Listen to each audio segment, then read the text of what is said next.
les Américains nous ont exigé certaines réformes qui doivent se faire au niveau de la justice. Ces réformes ne se feraient pas sans réviser la Constitution. Donc vous allez nous interdire de la réviser parce qu'il y a 2 pelés et 3 tondus qui ne veulent pas qu'on touche à la Constitution.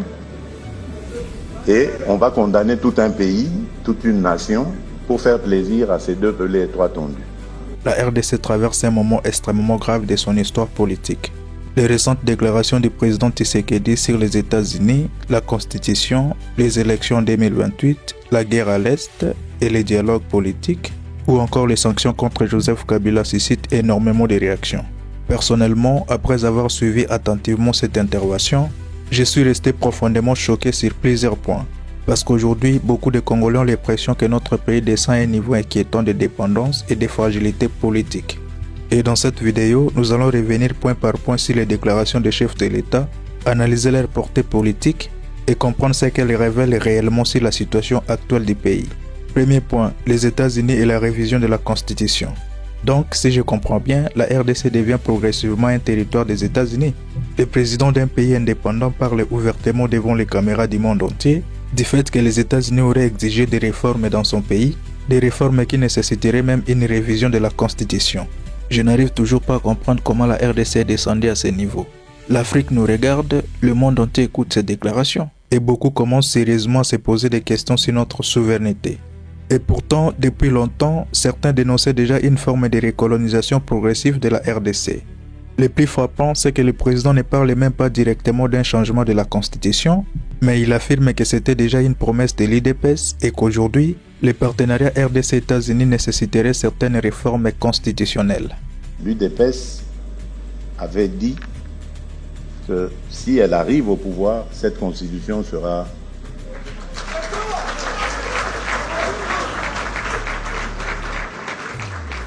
Or, là, j'arrive au pouvoir, je ne dis pas que je vais la dégager, j'ai dit on va se pencher dessus. Parce que depuis que je suis à la tête de ce pays, je me rends compte des entraves qu'il y a.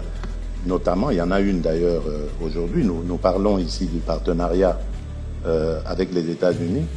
Dans le partenariat, les Américains nous ont exigé certaines réformes qui doivent se faire au niveau de la justice.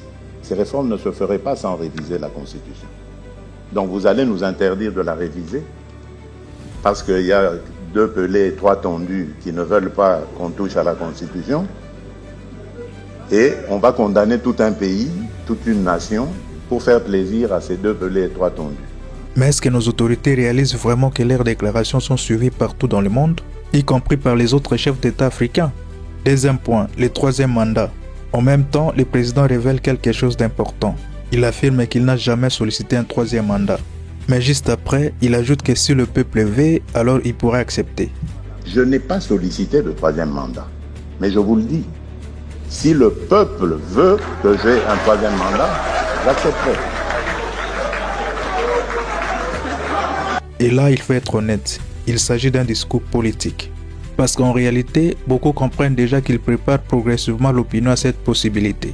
Et soyons sérieux, dans un contexte où plusieurs opposants sont en exil, où d'autres sont intimidés et où certains jouent un double jeu, un référendum pourrait facilement passer sans véritable résistance.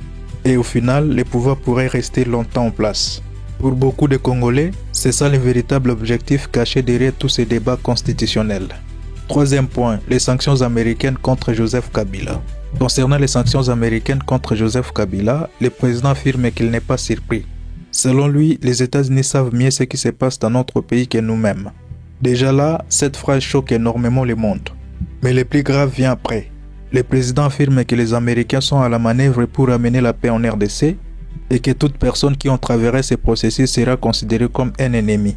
Les sanctions américaines, elles se justifient sûrement parce que les Américains ont constaté ce que moi j'avais constaté depuis longtemps. Il ne faut pas prendre les Américains pour des enfants de cœur. Ces gens, ils savent peut-être même mieux que nous ce qui se passe dans notre pays.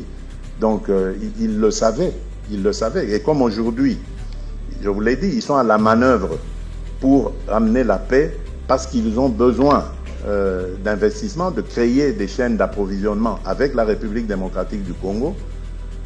Ils voient en tout individu qui entraverait cette démarche comme un empêcheur de tourner en rond, comme un ennemi à la fois de la République démocratique du Congo, mais aussi de leurs intérêts. Et donc, quoi de plus normal que d'en arriver là? Mais bon, je ne suis pas américain, je n'étais pas dans leur secret au moment des faits, mais ça ne m'étonne pas, ces sanctions ne m'étonnent pas. Et là, franchement, je manque même le mot. Parce qu'aujourd'hui, on a l'impression que la RDC n'est plus capable de résoudre ses propres problèmes sans dépendre totalement d'un autre pays. Sommes-nous encore un État souverain dans le vrai sens du terme? Comment un chef d'État peut-il afficher autant de confiance envers une puissance étrangère pour résoudre la crise interne dans son propre pays? Et surtout, est-ce que la RDC gardera encore son estime et son image face à cette dépendance totale? Quatrième point, les élections de 2028. Sur les élections, le président semble clairement montrer qu'il n'a pas la volonté réelle d'organiser les élections de 2028. Alors qu'il y reste encore plus de 2 ans, il affirme déjà qu'il serait difficile d'organiser les élections si la guerre continue, oubliant qu'ils veulent changer ou réviser la constitution sans Goma et Bukavu. Si on ne peut pas terminer cette guerre, malheureusement, on ne pourra pas organiser les élections en 2028, mais ce ne sera pas parce que je vais refuser de les organiser. Les ressources sont là, on peut le faire. Mais on ne va pas les organiser sans les Nord et Sud Kivu quand même. Vous conviendrez avec moi. Comment est-ce qu'on va organiser les élections? Regardez en Ukraine. En Ukraine, ça fait 2 ans qu'il aurait dû y avoir des élections. Mais le monde entier a compris que M. Zelensky, le président Zelensky, ne puisse pas les organiser. Et c'est vrai, comment est-ce qu'il va organiser une guerre en ayant le couteau sous la gorge comme c'est le cas? Rappelons ici que les élections de 2023 avaient été organisées sans Bunagana et plusieurs autres territoires. À l'époque, l'opposition dénonçait déjà cela. Au lieu de chercher comment récupérer ces territoires sous contrôle rebelle, on donne déjà l'impression de préparer l'opinion à autre chose. Et beaucoup de Congolais commencent maintenant à comprendre ce qui pourrait réellement se préparer politiquement. Cinquième point, la guerre et le dialogue. Le président reconnaît lui-même que la solution militaire n'a pas fonctionné.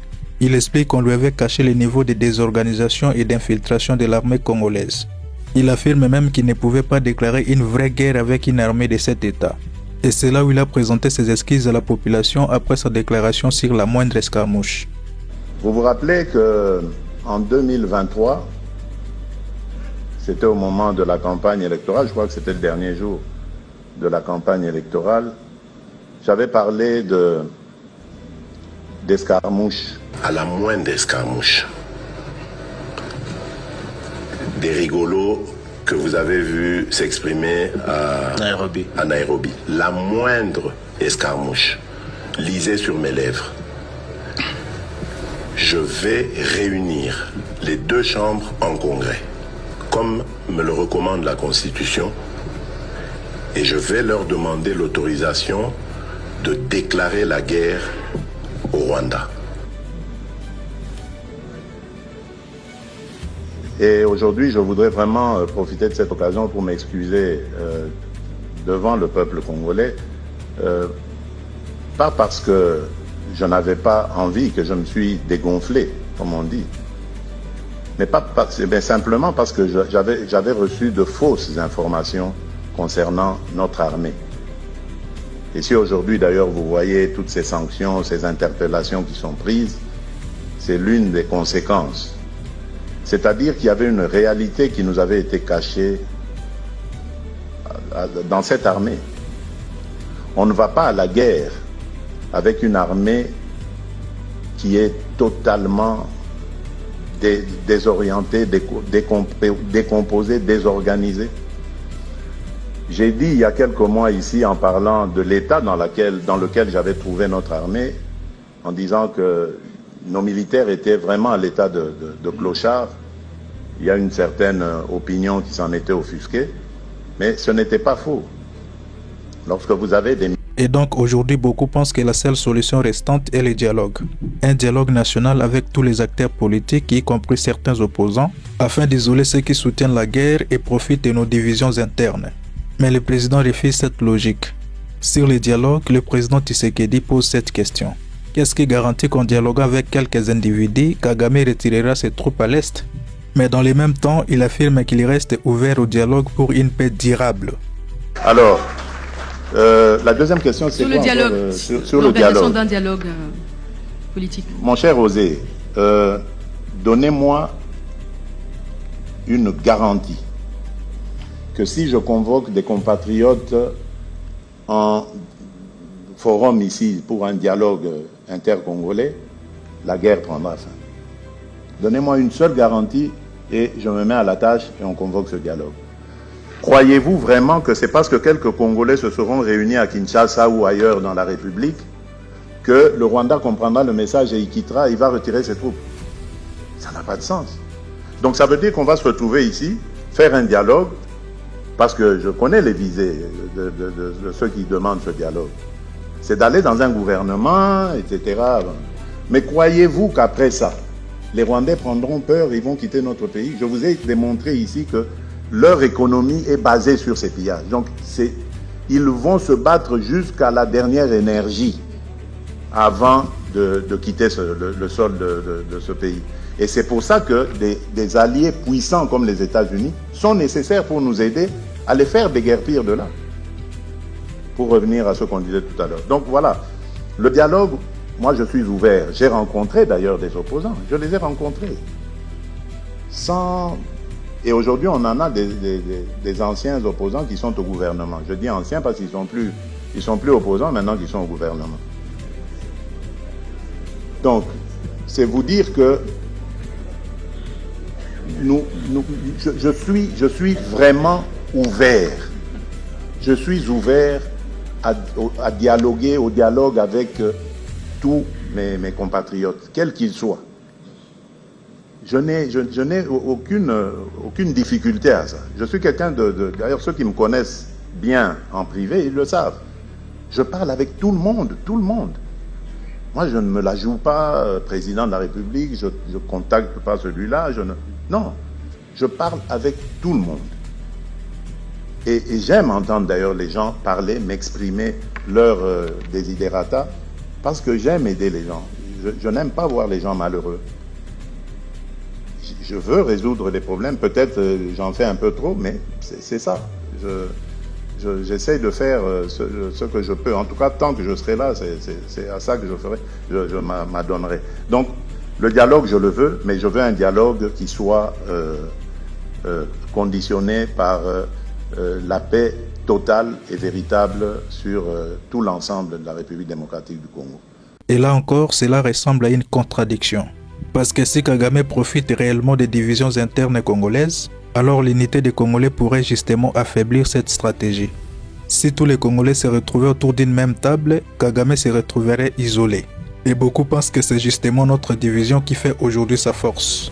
6e point, les salaires des fonctionnaires et militaires. Concernant les salaires, le président affirme que ceux des fonctionnaires ont été triplés et ceux des militaires quadruplés.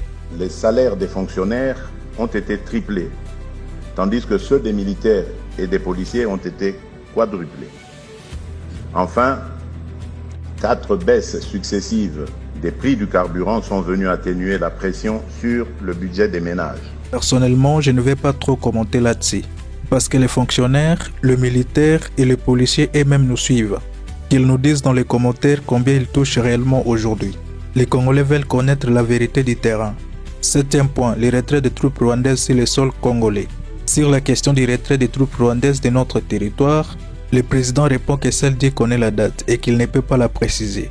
Et la dernière, c'était... Le départ des troupes rwandaises de nos territoires. Bon, ça c'est encore ce que je disais tout à l'heure. Il n'y a que Dieu qui sait ce qui va se passer. Ce qui est vrai, c'est qu'ils continuent de renforcer leur position. Je crois que vous le voyez même à travers les réseaux, en tout cas les renseignements que nous recevons, c'est qu'ils continuent à renforcer leur position. Nous le faisons constater évidemment à la communauté internationale d'une part, et d'autre part, nous prenons les dispositions nécessaires pour parer éventuellement à toute aventure qu'ils oseraient mener. Nous attendons. Cher Président, Dieu existe aussi en Ukraine, en Russie et partout ailleurs dans le monde. Mais ces pays continuent à se battre chaque jour pour défendre leur souveraineté. Dieu ne descendra pas lui-même résoudre nos problèmes à notre place. Dieu nous a tout donné. Il nous a donné les moyens de défendre notre pays, notre dignité et notre territoire. Et si je prends l'exemple d'Israël, souvent présenté comme cité de Dieu pour nous les chrétiens. Mais malgré cela, Israël continue à se battre chaque jour pour défendre sa souveraineté. Israël n'attend pas simplement un miracle. 8e point, les promesses faites aux policiers. Répondant à la question d'Israël Mutombo concernant sa promesse selon laquelle chaque policier aurait une voiture et une maison après l'arrivée de l'IDPS au pouvoir, le président explique qu'il ne parlait pas d'un don direct de l'État. Selon lui, les policiers devraient plutôt acheter eux-mêmes leur maison et leur voiture grâce à leur salaire. Monsieur le Président, tant que vous allez dans l'opposition, vous avez mokolo, vous avez le pouvoir policier avant de tambola na mutuka. Avant de tambola na mutuka na ye aza ko tambola nango. Ah bon? Image ezali soko ko sali to tindela. Ça va tindela. Policier, pouvoir. Beaucoup de policiers ont la voiture, na mutuka na ye, policiers ont na ndaku na ya zomba. OK, c'est pas.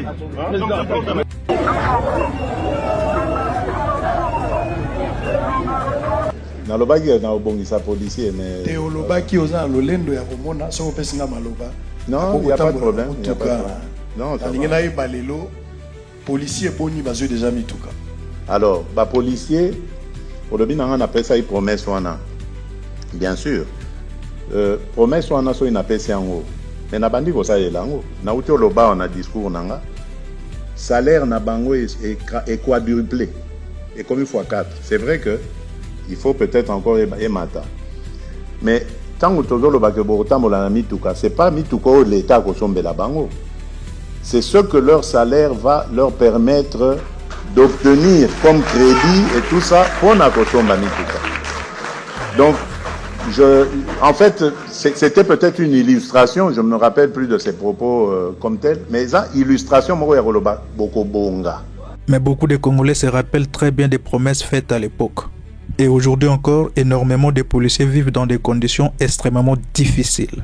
Aujourd'hui, plusieurs questions restent sans réponse. Pourquoi parler ouvertement des exigences américaines sur notre constitution?